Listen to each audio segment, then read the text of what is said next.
questions. What questions do you have? And then I can make up questions based on what you're struggling with. Joe. Completing the square? Sure. All right.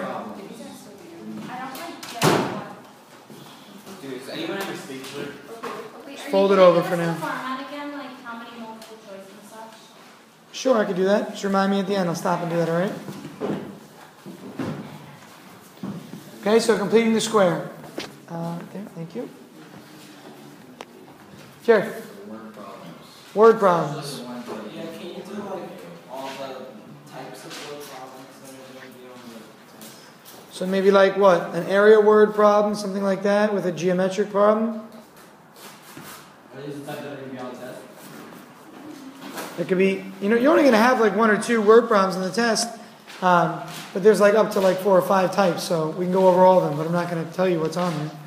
So an area problem, one of the physics problems maybe. Distance rate problem. What other word problems were there on your problem set or / homework? Wait, tomorrow the test is on what chapter? 6, 8 to 7. 6, 7 to 7, 4. What other types of word problems that struggled on for the homework? Were those the main 3? I think they were, right? Yeah. What else? You know what? Let's start with completing the square. We'll go to word problems and then we'll go from there. Okay, we got to also think about imaginary numbers and complex numbers and those operations like division, multiplication, that kind of stuff will come up also. Okay? Quadratic formula problem. So we have a lot to talk about. So let's start with completing the square. Okay, completing the square. Let's take a look at an example where we have a non-1 a value, okay, or a non-unity a value. So for example, what about something like this?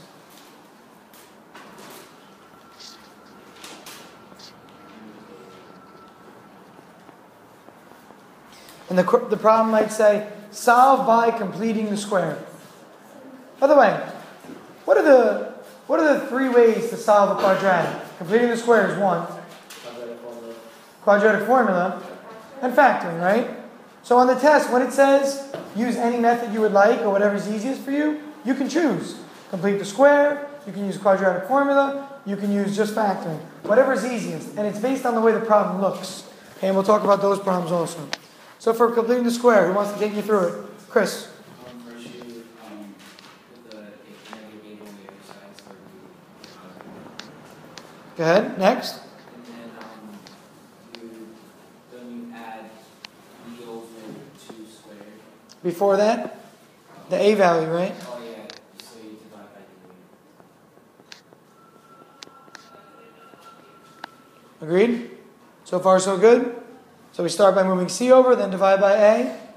Continue. You add b over 2 squared. Yeah, and b is now 2, right? Yes. What's half of 2? 1. And then you add that squared, it's just 1. Good.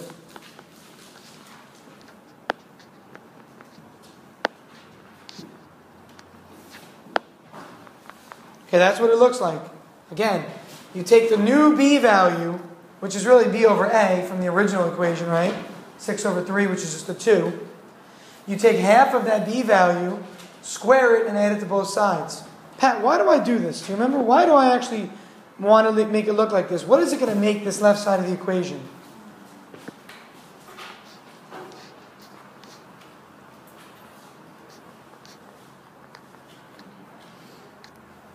If I factor this, what is this going to factor into, Pat?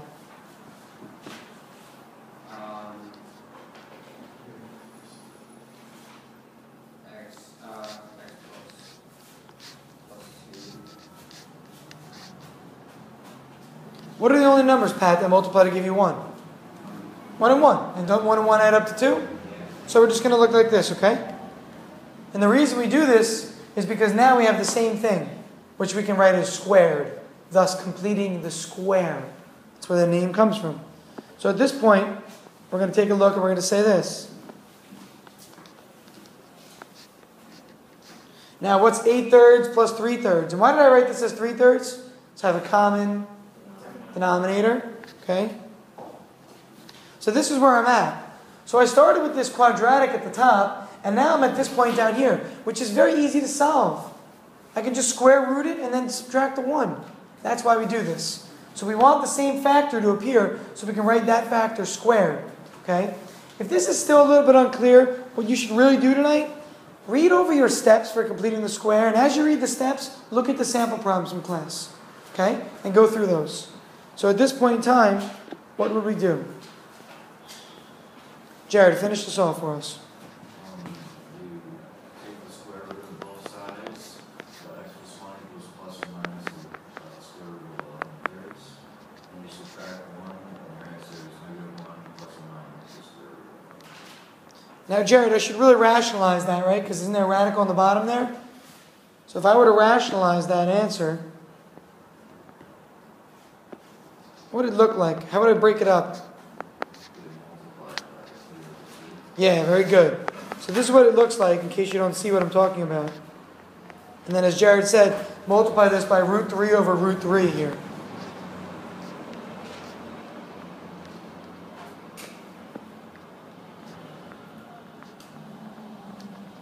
Now, the negative 1 in the front, nothing's happening to it, so just leave it alone. Okay, so the negative 1 is fine, leave that alone. The numerator will become 33, the denominator just becomes 3.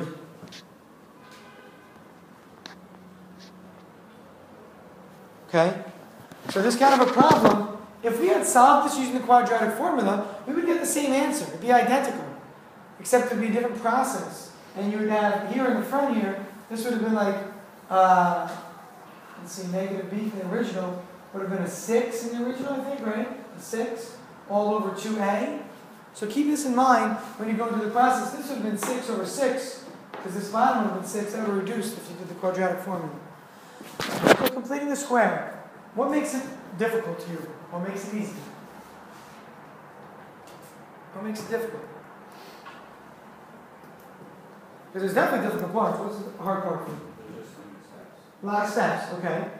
How would you help facilitate learning if it's a lot of steps that makes it difficult? What might you do?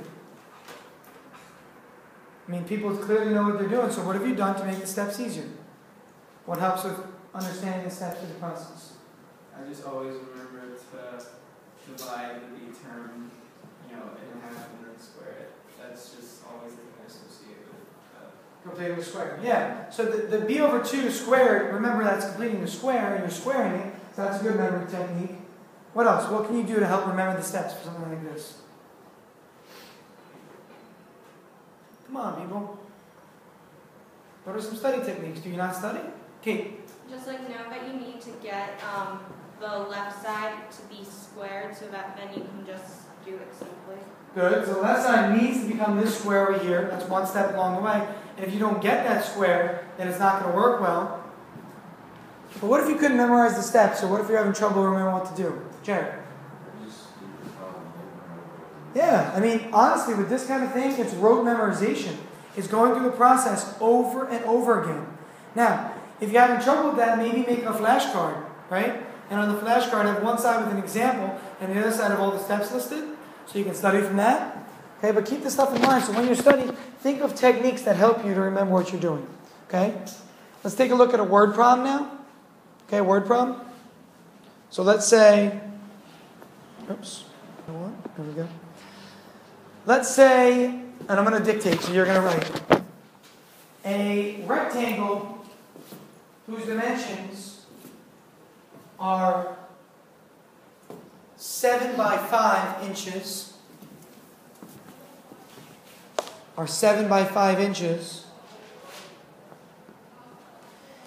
is increased in its size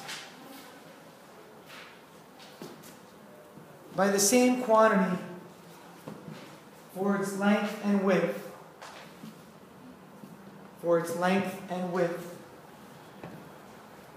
If the new area is triple the original area, determine the new dimensions.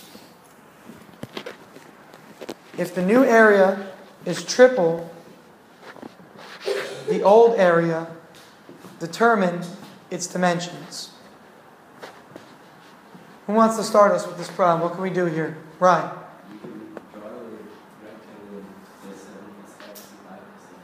Very good. Ryan, explain why. Good. It says the rectangle was increased in its length and width by the same quantity, right? The same quantity. So we have a plus x for each of these. Pat, focus. Come on, look up. We have a plus x for both of these because each dimension is increased by the same quantity. Okay, x. What else do you know? Then you know that 7 plus x times 5 plus x Is triple, is equal to triple the area of 7 times 5. which is? 45. Yeah, so we said that the new area is triple the old area. So find the old area, and we can say the new area is triple that, which means its area is now 105. And if we want to find the new dimensions, then you have a... Yeah, so what kind of an equation are we going to have here, Ryan? Yeah, so the beginning diagram, do we need the beginning diagram anymore?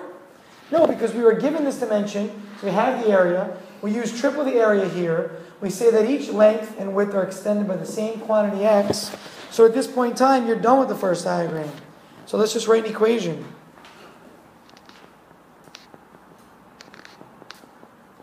Okay, remember, area equals length times width. Yeah, what makes this problem tough from this point on? What might make it a little bit tough? And then we would move to 105 over. Okay, so in this problem here, once you FOIL it, then you can move the 105 over, right? So let's go ahead and FOIL this out. 6, 35 plus 7x minus 5x plus x squared. Okay? So a problem like this, we have to remember that now we can move everything in combined like terms. So in standard form, we have x squared plus 12x. That is from these two parts right here. Okay? And then we move the 105 over, subtracting it, to give us negative 70. Okay, so subtract the 105 from 35, and you're going to have negative 70. At this point in time, can anybody factor this? Can somebody tell me if this is factorable or not? What are the factors of 70? 10 and 7? 1 and 70, those don't work. 5 and 14 doesn't work. 2 and 35 doesn't work. Does anything work here? No. So what do you have to do? Complete the square. Or quadratic formula, one or the other. Now, Joe, completing the square here, you would just take half of b, square it, add it to both sides. So do the same method we did in the previous one. But you know what? For a word problem, if it doesn't tell you to complete the square, you're probably just better off going right to the quadratic formula. Doesn't matter though. It's completely up to you. Whatever you'd like to choose. So this is where your choice is better. So if you're not good at completing the square and you're in trouble with it, and later or early in the test you have to do it, do it. But here, if you're having trouble, go to the quadratic formula. Which is what, Julia? What's the quadratic formula? X equals plus or minus square root of b squared minus 4ac equal to that. Good. Okay? There's our quadratic formula. Let's just plug in at this point.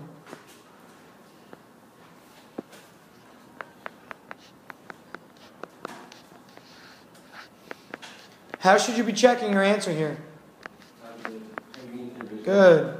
Well, you can go in the original, but in the calculator program also. Okay, check that you get the right answer here.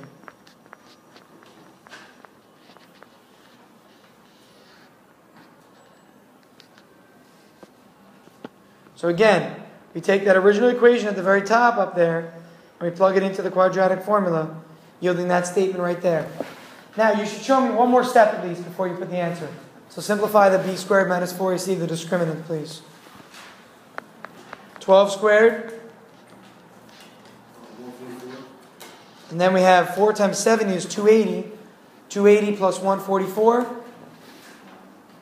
1, 4, or 4, 1, 4.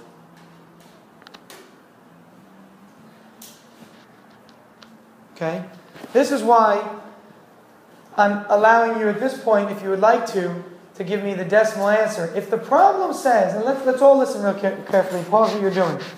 If a problem said, determine the exact value for the solution. Make believe this wasn't a word problem, this was the equation, and it said determine the exact value. The exact value is in terms of a radical. So you need to then break this up. Okay, see what goes into 424. Does 16 go into 424? Or does 8 go into 424? 4 does. 4 times what? 106. But is 106 divisible by another perfect square? I don't think so, right? Yeah, it should be. So you can break this into 4 times 106. How do you know it's 4 times 106? You try it. You go to your calculator, you say 424 divided by 4. Oh, there's 106. So it works. So you need to simplify it that way. But because it's a word problem, and we're trying to find a dimension, it's more useful to have the decimal representation. So at this point in time, either go ahead and plug that right into your calculator, or run the program and see what the roots give you. Joe, what do you get when you run the program? Is that negative 12? The original is going to be 1, 12, negative 70. 0.557 or negative 12.557. So, No, that's wrong. that can't be right, Joe. The numbers don't make sense. I put in negative 7. That's why. Fix it. You got 1, 12, negative 70.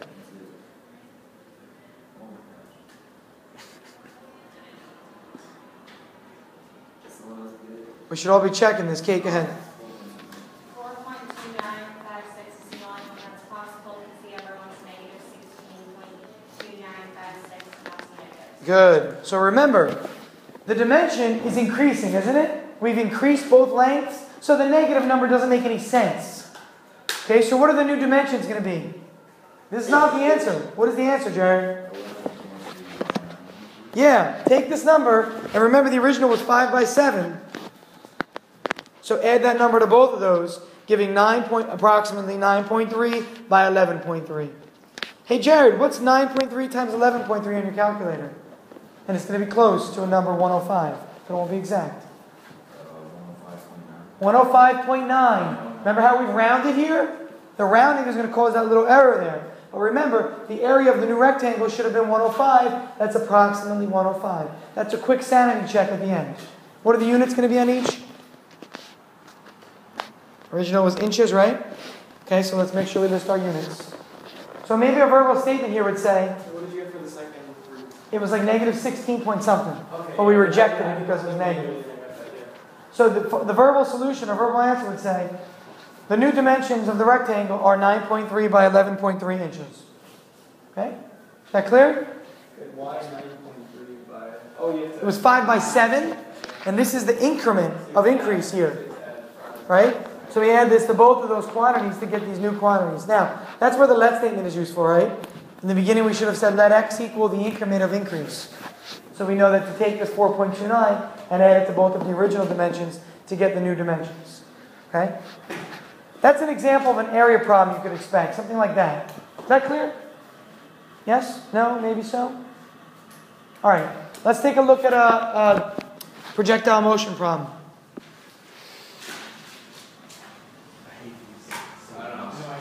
I don't understand your point in that. off the cliff, that's what I hate. Like, I don't understand any logic when it comes to this. It's because you haven't taken physics yet. Yes, we're not in physics. No, it's too. So this is unfair. This is It just sounds stupid to us. Can we stop complaining? One of my pet peeves is complaints, and right now that's all I'm hearing is complain. Please stop. Okay? If y of t equals v0t minus 32.2 t squared, okay, this is our equation in feet per second instead of meters per second, and a projectile is launched from a cliff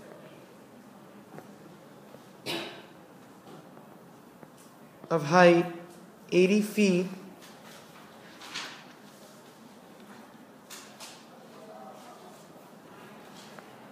at an initial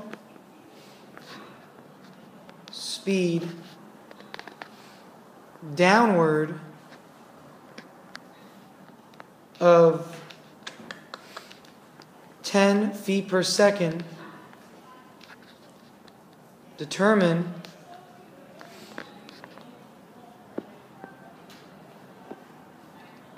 A, the time it takes to land. B,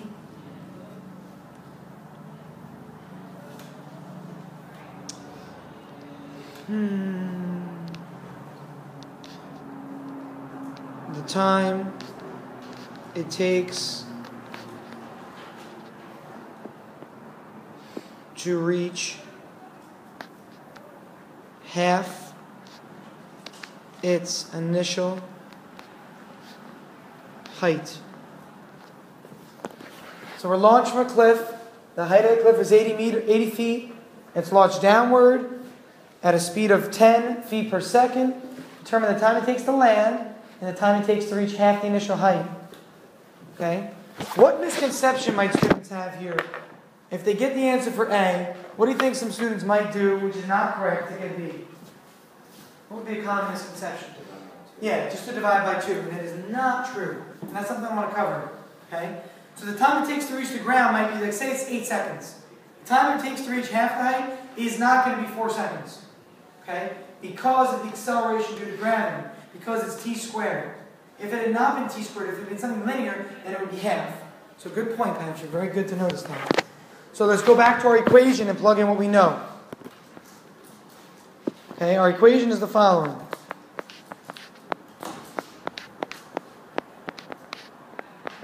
The initial velocity was given as what? What was it? Or speed in this case. What is it? 10 feet per second. Be careful. Negative 10 feet per second. It's launched. Which way, Ian? Downward. Okay? Now, at this point in time here, we have the problems in parts A and B. Joe, part A. I'm starting at a cliff. I'm ending at the ground. What's my delta? What's my delta or my change in height? Negative 80. So for part A, you're going to plug in negative 80. Chris, for part B, if I want to know the time it takes to reach half the height, I started at 80, and now I'm halfway there. How far did I fall? So what would it be? Negative 40. So for part A, you plug in negative 80 for y of t, because it reaches the ground. For part B, it only reaches halfway, so you plug in a negative 40. And then just solve. Okay? And then just solve. I might even be nice and say, feel free to use your quadratic program on this problem. Okay? So if you haven't programmed it in, it might be useful for you to do that. Okay? Because the setup of this problem is the more important part. Understanding how to set this up and what's going on and plugging in the correct values for y of t and v0 is what I'm really focusing on right here.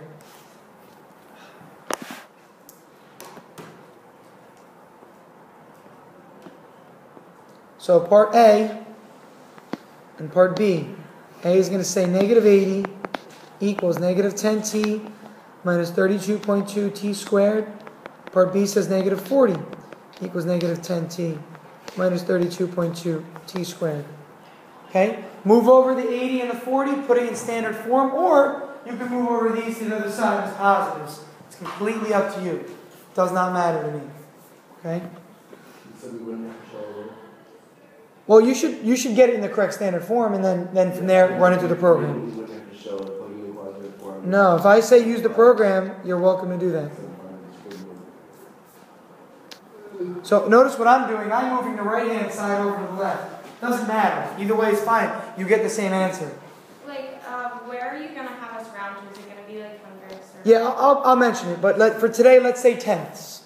The nearest tenth of a decimal, or nearest tenth of a second. Okay, so at this point in time, you have A and B, you have the equations. Just go ahead and plug these two equations into your program and see what you get for times. Okay? Again, this fell the whole way to the cliff, negative 80. This fell halfway down the cliff, negative 40.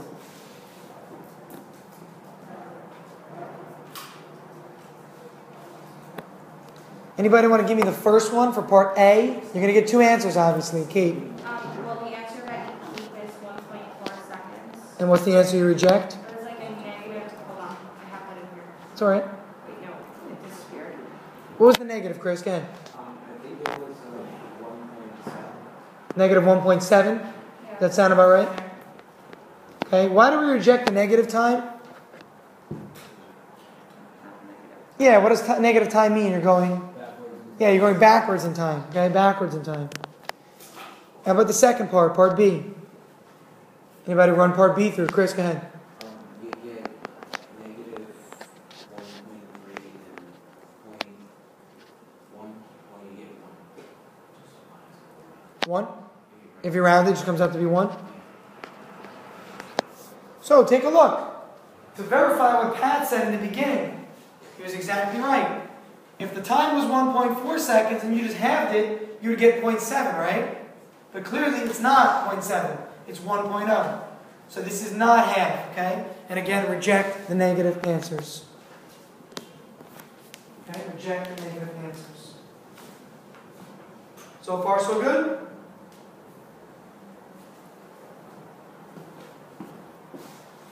Let's take a look at a word problem with distance rate. Okay, distance rate problem.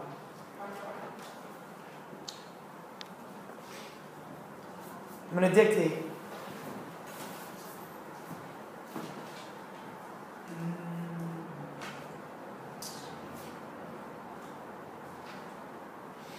Give me 1 second, I think. I want to come up with something that'll be tough.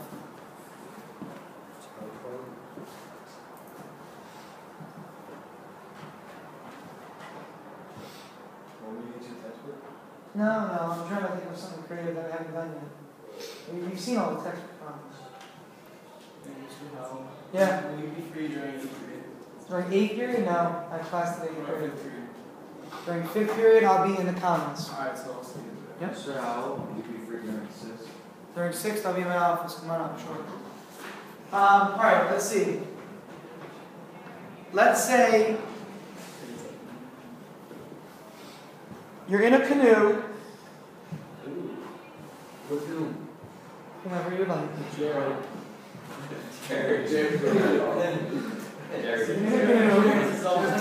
Judging by the initial speed of those rapids, we don't take over at a country. I like it. I was at volleyball last night. Side note, sorry.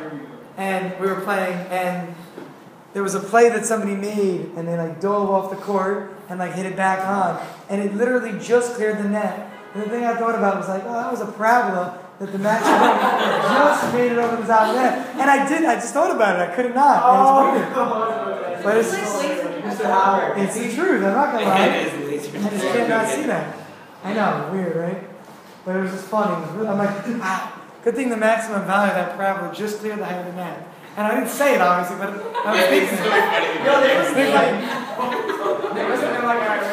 it. In the second week, somebody asked me, I hit a ball, I forget, it was going out of bounds at the back of the court, and I hit it, and it made it, just landed in.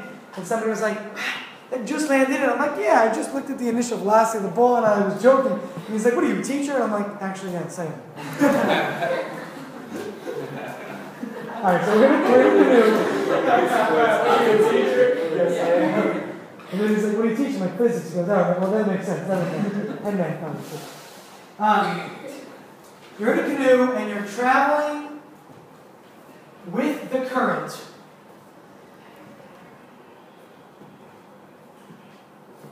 The current's speed is 5 meters per second.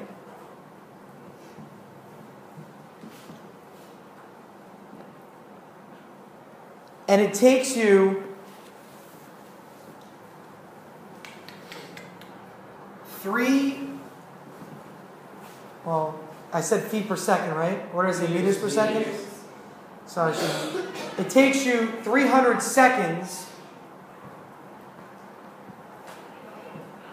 And it takes you 300 seconds to travel upstream and then return downstream.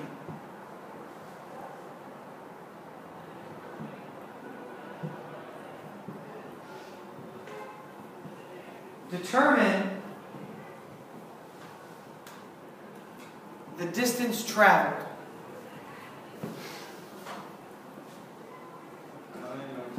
In Okay? other words, the projectile is launched up and then it goes down. For this? Yeah. What do you mean? No, it's like bigger. I'm sorry. It's like No, it's very so good. you go up and then down. Like You're going to go up the stream and then downstream, yeah. So we have to think about like the idea that the water helps you and then it works against you, right? So we're solving like the airplane wind resistance. Yeah, like the airplane with wind resistance, good. So when you're traveling upstream with some velocity, right? With your velocity, you take your velocity and what do you do to it? Add what? more velocity. From velocity of the water. good. So on the way up, the velocity of you is your velocity plus whatever the water was, which was 5 meters. thank you.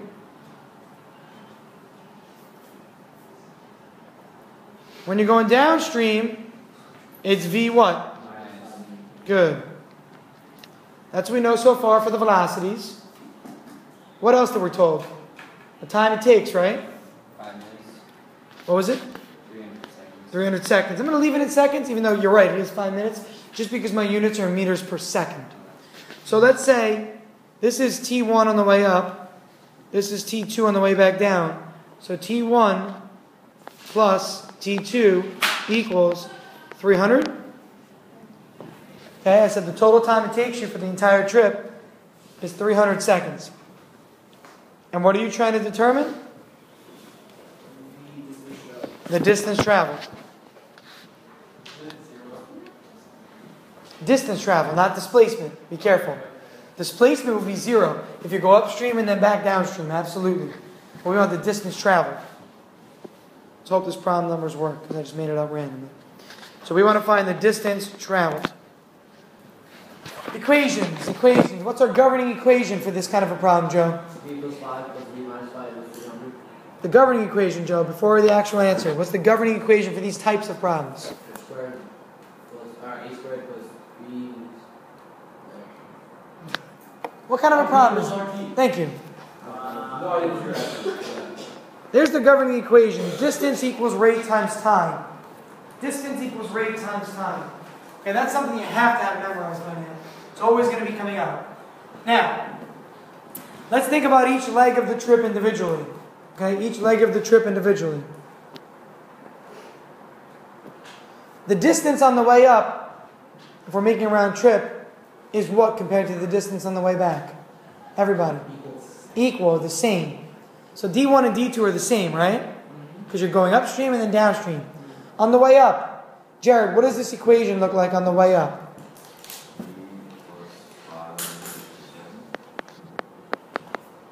Okay. What's the value? On the left side, we're just going to leave it as? Good. Leave it as D. And what is the time on the way up?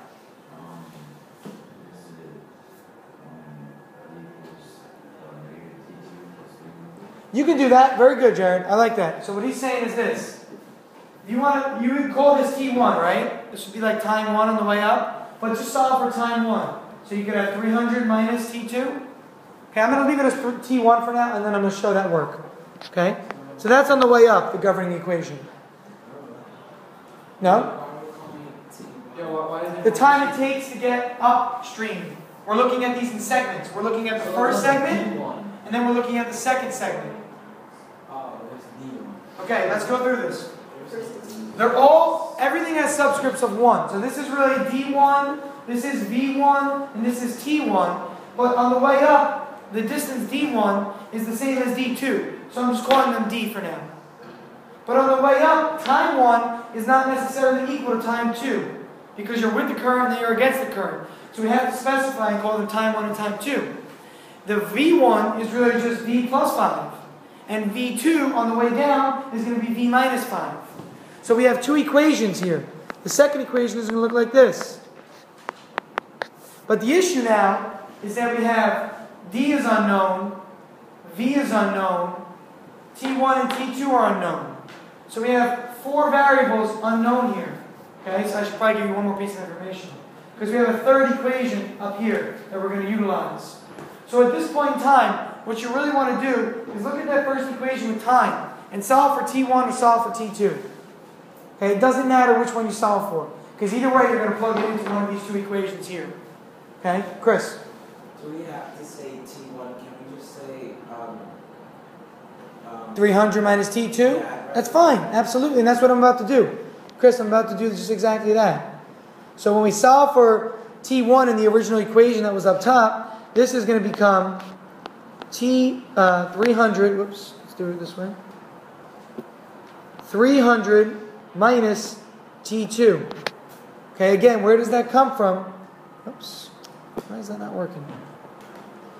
That comes from up here at the top. Solve this equation up here, please. Okay, solve it for the value T1. And if you solve for T1, it's 300 minus T2. Okay, so I'm going to plug that in there. Now, at this point in time, we're missing our velocity, our time to, and our distance. So I need to give you one more piece of information for the problem. Okay? Your goal was to find what? What was your goal for this problem to find? The distance, right? So let me give you the velocity of your canoe or your whatever, your oar. Let's say the velocity you are propelling with is 10 meters per second. Okay, so you need some other piece of information to solve this. So let's plug in a 10 there. And that's what I was saying before. I was like, I don't know if the problem's going to work out or not. Okay, so you have to have some other piece of information. At this point in time, what we can try and do is just set them equal and solve. This isn't even a quadratic, it turns out. It doesn't look like. Oh my god. Are they going to do this on the test? It'll be a quadratic for sure, yeah. So It'll there's definitely problems be. on the test. It'll be something like this with a quadratic. So there's a disarray problem on that. I have no idea, Joe. It could be, it could not. I think you said it would. So, if they're both equal to D, what can we do to the equations? Set them equal to each other.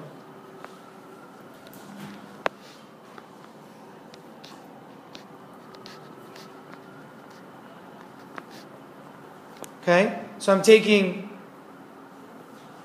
the first equation here and setting it equal to the second equation there. Again, the idea that I'm trying to get through you guys right now is actually setting them up. The fact that it's not a quadratic right now, ignore that. If it's a quadratic, you can solve using the quadratic formula or the program. But I want you to see just the setup of this process. That's what's important right now. And that's what most people are struggling with. It's not the problem itself or the math behind it. It's the setup.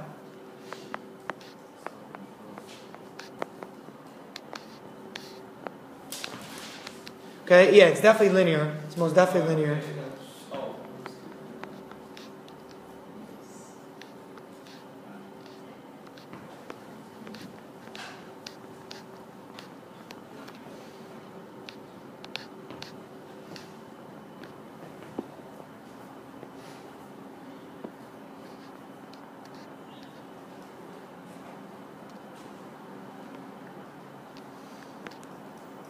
Now, that's the answer for T2. Is that what we're looking for, though? What are we looking for, Chris? So let's take this and plug it back in up there. We plug in T2 right there, we get the distance. Okay, so plugging in 225 and multiplying that by 5, you'll get the distance traveled. Now, what is that distance equal to? Not numerically, but what is it physically? The distance traveled from where to where? Yeah, only up the stream, right? So what would the entire trip be? You would just take that and do? What would you do the answer to that? Yeah, just double it. Okay, so plug in the 225 up here. That'll give us the length of the trip on the way up the river. And then double it to get the length of the trip for the whole thing. Okay? Again, the idea that's important right now is the tough part, which is the setup for most of you guys that are having trouble. Okay? So think about the problem, draw a diagram, use your distance rate formula, plug in what you know in your equations, see how many variables you have, and try and use substitution or set them equal to each other, whatever you have to do to solve. Okay? Now, again, I'm telling you now, there's going to be 2-word problems. So either you're going to have distance rate, projectile motion, or geometry. 2 of those 3. Maybe I'll give you all 3 and say choose 2. Okay? That could be an option possibly. Alright? Maybe I'll give you all 3 and say you have to do the first one and choose one of the second 2. Okay? So just keep that in mind.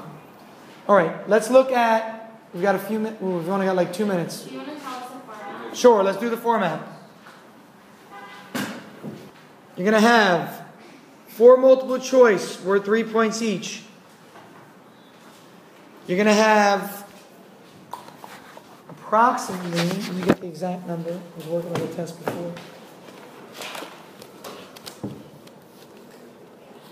You're going to have approximately, okay, you're going to have definitely 3 free response, okay, and it's going to be either choose 2, or it's going to be do the first one and choose one of the next 2, but you're only going to have to do 2 of them, not all 3.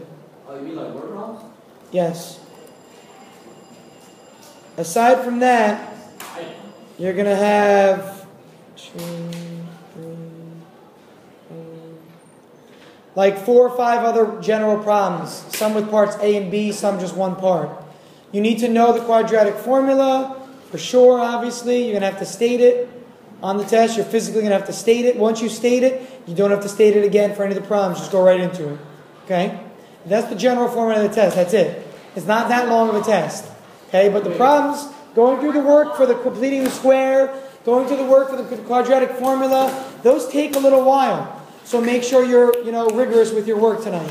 Practice. So there's 4 multiple choice, 4 general problems. Yeah, there'd be like 4 or 5 like general, whether it's multiplying with I, knowing that I squared is -1, that kind of stuff. And then some word problems at the end. Okay? Hannah, have a good day. Hannah, at the end of the day, come by, right? Before you leave.